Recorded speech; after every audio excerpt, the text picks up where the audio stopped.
you ever see Mauler's eyes? A man can't be done in because of his eyes, Mr. Pennington. Maybe some should. The church says there are demons in some people. And there are. In the Ireland of the early 1980s, children's television tended to be bleak. Well, before we begin, just to note that the Sunday matinee on 1, which will be starting in just half an hour, is Jupiter's Darling. It's a musical comedy set in Rome and stars Howard Keel, who is probably better known for his role in Dallas. RTE, the national broadcaster, rarely started before 5 p.m. on a weekday, and outside of old Flash Gordon serials, episodes of Battle of the Planets and The Beachcombers, children's television consisted mainly of cartoon time, at 10 to 20 minute slot just after the 6 o'clock news.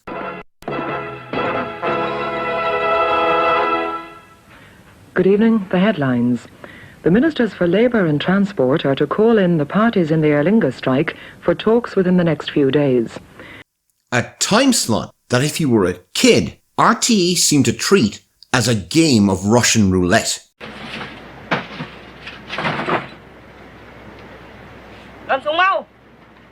If we were lucky, we'd get a Tom and Jerry or a Looney Tunes cartoon, but it just as easily could have been an Eastern European cartoon from behind the Iron Curtain with, I'm sure, some vital but indecipherable message about the bleakness and futility of life. But being kids, we really had no idea what that message was. А у нас вся семья говорящая. Отец говорит, мать говорит, а дед говорит.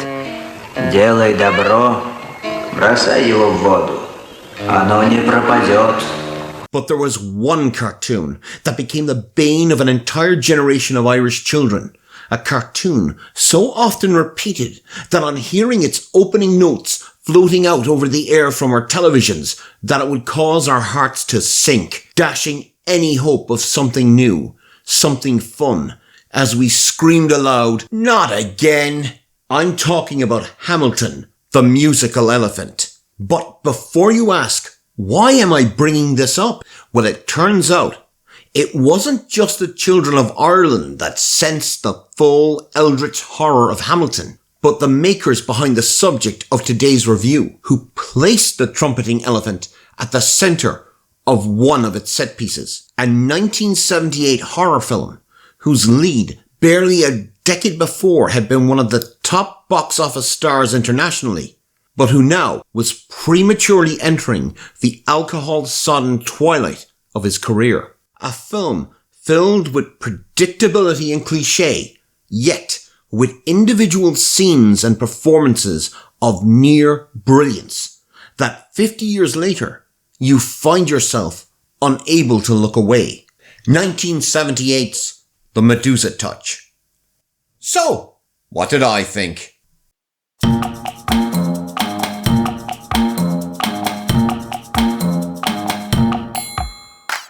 When the badly beaten body of barrister turned author John Molar, played by Richard Burton, is found in his apartment, Chief Inspector Brunel, played by Lino Ventura, discovers that Molar is somehow still alive, but in a vegetative state, plunging the inspector into an investigation filled with supernatural horror, telekinesis, and impending disaster, all seemingly controlled by the still comatose Molar. In the decades since its release, The Medusa Touch has become symbolic of the problems the British film industry of the late 1970s faced. If a film wasn't an overextended episode of a popular TV series, or a soft-core skin flick, desperately attempting the facade of respectability by featuring familiar sitcom stars in supporting roles, fully dressed of course, that it tended to be what they called a Euro pudding, an international co-production with financing from Europe in order to secure funds outside of the financially strapped United Kingdom. These Euro puddings followed the tried and tested casting methods of the Italian spaghetti western, with stars, European and American, whose careers, although in the doldrums, were still recognizable enough to draw audiences and keep financiers happy as they chased the coattails of whatever the latest cinematic fad at the box office was. In this case, the short-lived cycle of supernatural psychic horror which had appeared only a few years earlier, with films such as Brian De Palma's adaptation of Stephen King's Carrie, which he then followed up with 1978's The Fury. Adapted from the novel of the same name by Peter Van Greenaway, The Medusa Touch is an infuriating film to watch because while it certainly is no classic, amongst the pure 70s cheese playing out on screen, it's a film that does have its moments, with a screenplay where every word, every syllable is loaded down with a sense of portentous doom. And two what? 2 syllables. 2 silly bulls? Screenwriter John Briley, a man who a mere 4 years later would win the Academy Award for Gandhi. That's right. The writer of Gandhi wrote this, was obviously striving for a screenplay with an intellectual meaning beyond the tropes of horror. And it's frustrating because he gets so close. At points, this feels like an effective thriller with an intriguing premise. A bitter man has the power to wreak chaos through his will alone. The film brushes with a message that is pure late 70s punk. It's anti-establishment. The nihilism, the sheer misanthropy bleeds off the screen as a condemnation of modern British society. From Molar's school days to a courtroom scene where he uses his arguments while defending a client to not only condemn society, but his own client for their gullibility. But unfortunately, Briley as a screenwriter fails to hold his nerve, and a story that felt daring and original quickly falls into the cliches one expects from a work-to-order adaptation. From innuendo that would not feel out of place in a Carry-On film. Are you British? I am British. Any visitors? Girlfriends? None that I've seen. Boyfriends? No. I mean, he may have been strange, but not that way, I think. To endless puns and quips with blatant references to Europe in order to obviously satisfy the film's French co-producers, standing in for any substantial storytelling. When it comes to violence, there really is a common market.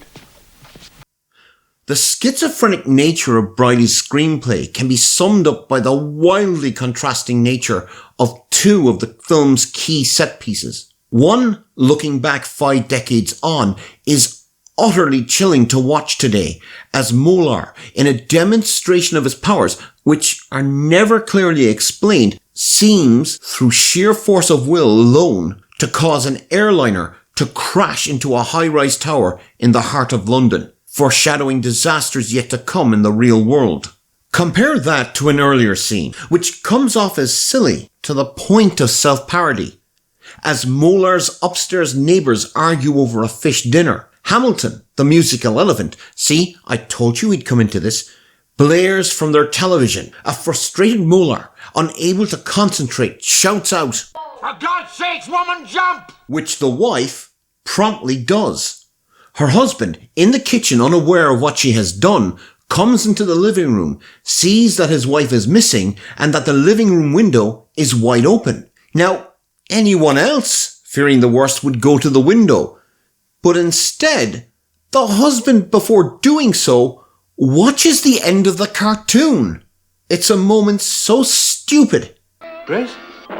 that it takes you out of the picture. And the erratic tone is not just confined to the screenplay.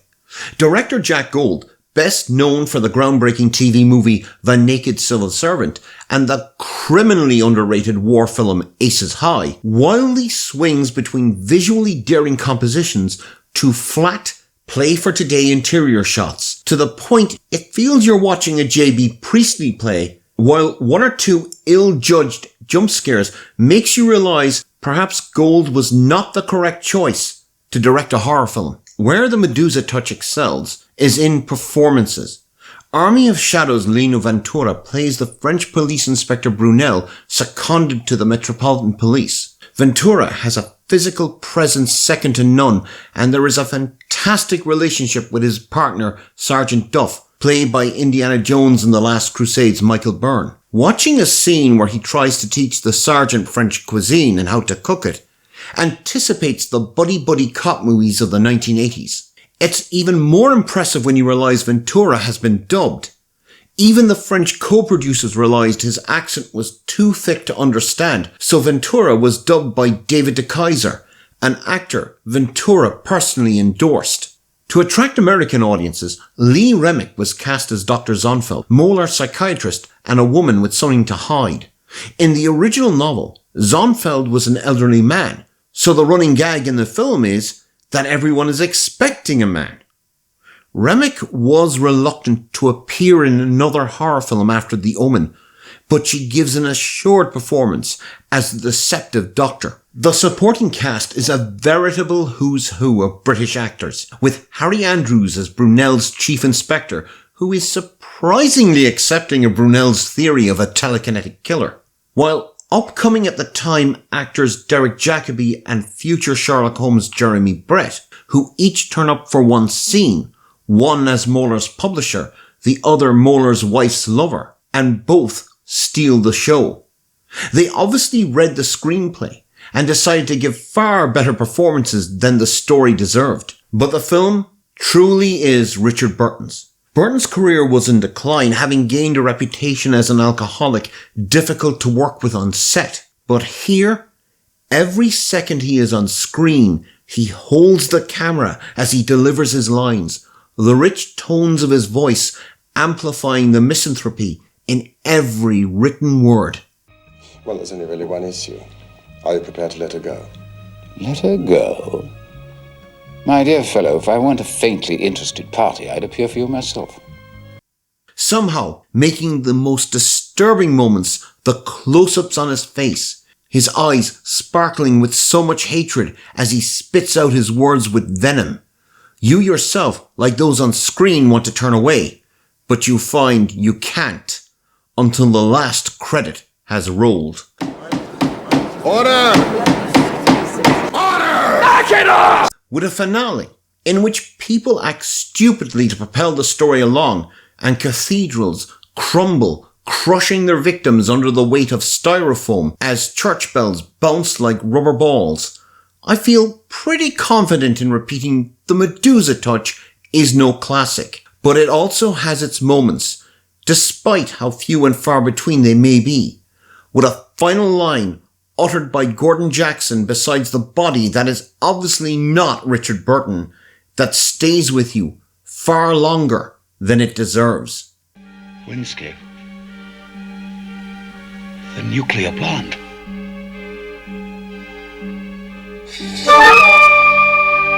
The Medusa Touch is available online, and I have to admit, however flawed it is, it's never boring, and you will keep watching, even if you are howling with derision as you do so. And besides, any film that recognises the full, horrifying nature of Hamilton, the musical elephant, can't be all bad.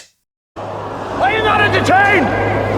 Are you not entertained? Is this not why you are here? Something really odd is going on with YouTube's viewing figures at the moment, so if you liked this episode of So What Did I Think and want to see more, please click like and make sure you're subscribed. Remember, always subscribe. Thanks for watching.